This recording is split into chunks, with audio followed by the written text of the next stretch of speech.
Ladies and gentlemen, Game 3 here on Metalopolis between Liquid Water. GrandMasters, level 44, I believe, was where he was when I checked him. I checked his BattleNet profile. That's the word I'm looking for. Wow. Woo!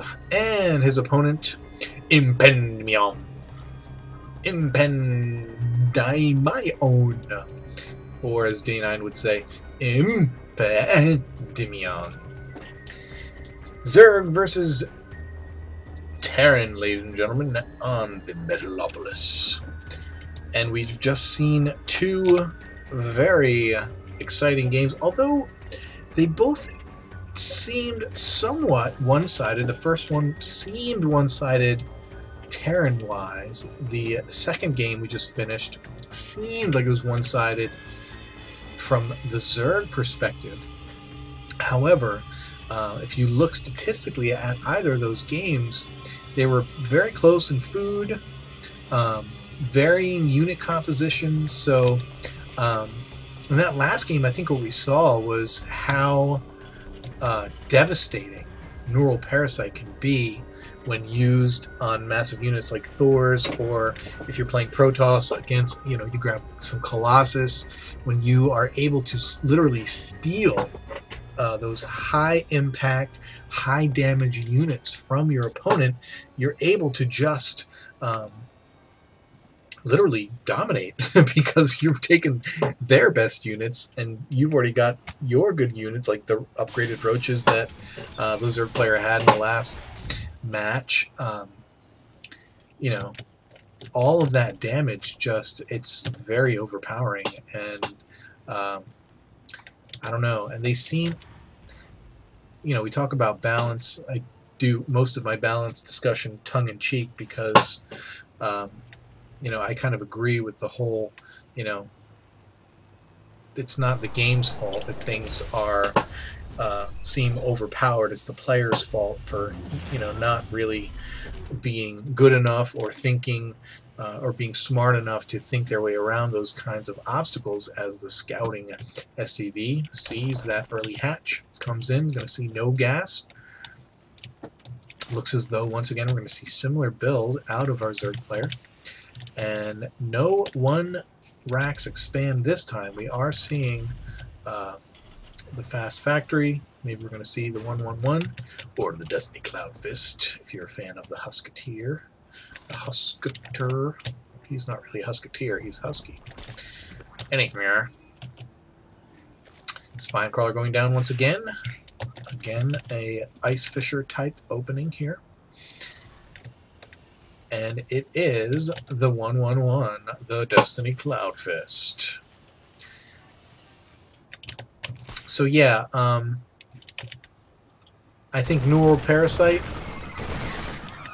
is going to be, it's always going to be a problem if the person opposing the Zerg player is not aggressive and allows the Zerg player to just sit back, macro up, get on 5 bases, which is what the Zerg player had in the last game.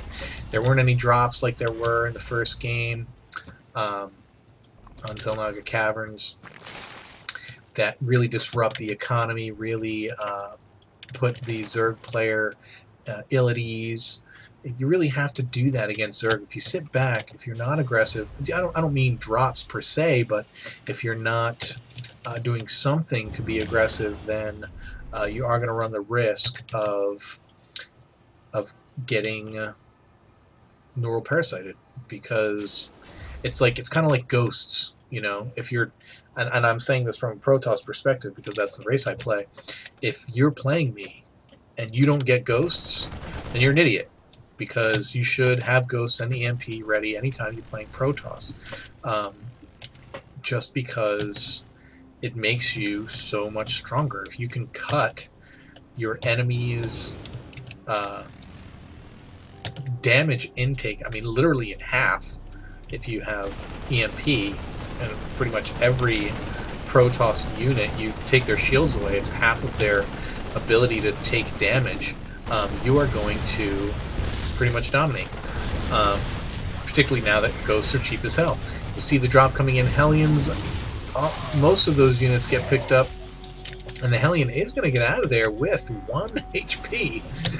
And we are going to take out that Overlord just for fun. And it looks like that's going to be the end of the harass. Nope, it is not. Perhaps going to change positions. We'll have to keep an eye on that spot on the mini-map. We just go and check out what's happening over here. We have Banshees coming out, Command Center down, and another barracks. That is barracks number 2. We did see a Banshee leave the nest. There it goes. Now, it'd be interesting to see Banshee harass down here and the drop up here. That is definitely, look at those roaches pull out. Liquid water voting against that, and Banshee not okay. He is going to take out the drone, and look at this. This guy's dropped into the. Immediately has to jump out. He looks like he lost a Hellion there.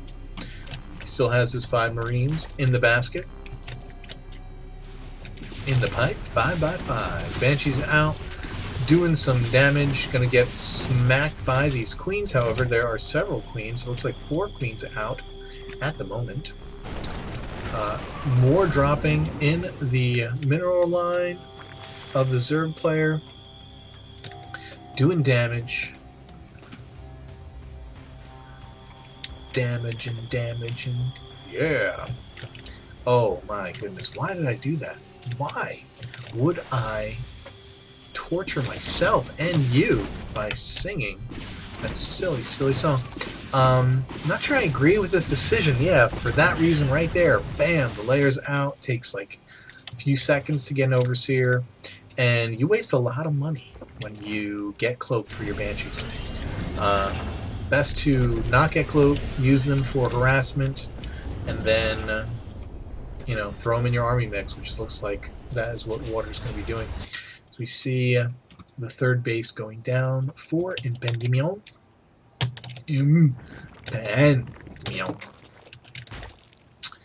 All the gas is now saturated, rocking and rolling. We got some Baneling's Nest, some Evo Chamber. Upgrades are indeed important. Queens out here, looks like they are just partying, hanging out. What's up, ladies? Having some girl-on-girl chattage. How you doing, girl? You know. Poop and cream tumors. Creep tumors. Poop and creamers, as I would say. Poop creamers. Because I'm the poop queen. Creep going down all around. Roaches coming out. Big force moving out. Tanks, Marines, Medvac, and Banshee. Now, Banshees are really good in this situation because when you're adding them to your army, particularly the early game here against the Zerg player where there's so little anti-air, they're going to do so much damage. Banshees are just really good at doing damage, and get them off that hatchery, get them trained down on those roaches, and they're going to do all sorts of damage here. But Roach's DPS is just so fast when you have this many of them, and they're going to be able to clean up. It looks like, yep, they're going to be able to clean up these tanks, but at the same time, these Banshees are going to clean up everything with these Marines. And man, the Banshees just are so good when they're a part of your army, and the ground units have to be distracted by dealing with Marines and tanks and Hellions and whatnot. Banshees can be just a real problem for your opponent. As you can see now, here's another Overseer going to pop out, so he's going to be able to just run amok and have its way. But here comes the Overseer, and now they're going to have to get out of dodge. But I don't think Liquid Water's even paying attention, so he's going to lose one of those Banshees, but the other one stays alive to kill all of its opponents. I don't think he's going to win that. Who's going to win? Oh, yes! He loses another queen, but there it goes. Wow, those couple Banshees did a lot of damage. We do see pathogen glands. We're going to see more infestors coming out. Big push Stimming, going to be moving right in. This is actually a very good timing push. He's going to get him out before there's a ton of energy in these infestors. They can't even get off of fungal growth at this point. Very good timing. He just did a ton of damage with those Banshees. And, oh, he did get the fungals off. My goodness, he must have just gotten the energy, and all those Marines are dead. If he had just gone when he first sieged up, instead of sieging him up back there, oh my goodness. And this is when we talk about how critical timings are in this game. It was literally 10-second difference, maybe even less, maybe a 5-second difference between what he did do and what he didn't do as far as attacking. Had liquid water moved in there at that point with all of those Marines and tanks, you very likely could have killed those infestors before they even had an opportunity to fire at him. And here comes the command center looking to settle down. If he even thinks about it, those roaches will be on him like flies on poop creamers. And that is not something that you want to be a part of. Another command center going down here looking to double expand or expand again very quickly, but it appears as though now it's liquid water who's in big trouble.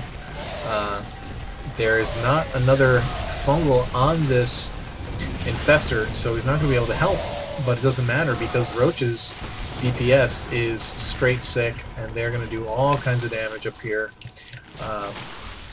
Liquid water is going to have to do something. It's going to be hard. He's going to gather these forces back here. He's going to siege up, bring out his... Now, see, one-shots that tank. One-shots that tank. And this is going to have to be GG for liquid water. It just goes to show, I think, also the thin gaps between, say, Masters and Grandmasters, you know, High Masters and Grandmasters players. Not to say, you know, that there isn't a big skill gap, but even in the 3-game series like this, you saw Zerg player just kind of take over, and it once again just timings of utmost importance in this matchup in particular.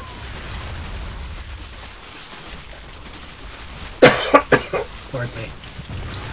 Going to eat dinner and play some off-race games tonight, and that's the end. GG. Liquid water taps out. Good show by MvGM. Did not have a great showing in that first game, but came back, used the power of Zerg to take over a much higher ranked player, and Terran no less. If you ask me, it is without a doubt, goes without saying, Zerg is the most powerful race at this point in the game. Not that they're overpowered or any suchness, simply that they have figured, Zerg players have figured things out that they had not figured out earlier. Frankly, I don't think that the buff to fungal growth has had anything to do with it. I think they'd be fine. It actually works out in certain instances, at least it works against them because of the speed boost that it received. Most of the time, Zerg wants to keep your army still, particularly if you're dealing with like Blink Stalkers or something where fungal growth isn't going to completely decimate the army, but it is going to hold it still so that your Zerglings or, you know, your Broodlords or whatever is going to be able to take them out, and they're not going to be able to blink away, things like that. On ZVZ, you got a flock of mutas, you know. Then again, though, a couple of fungals will take out a flock of mutas of quite a size. In any case, thank you to OG Suna for dropping those games in. It was fun to cast them. I am looking for a game to cast to give to GSL. I don't think I've done a really good one recently, so if you have any suggestions of recent games that you've watched me cast by myself, then please recommend ones that you like that I might send in. Otherwise, thanks for watching. Hope you enjoyed yourself. I did. Until next time, keep climbing that ladder. Peace.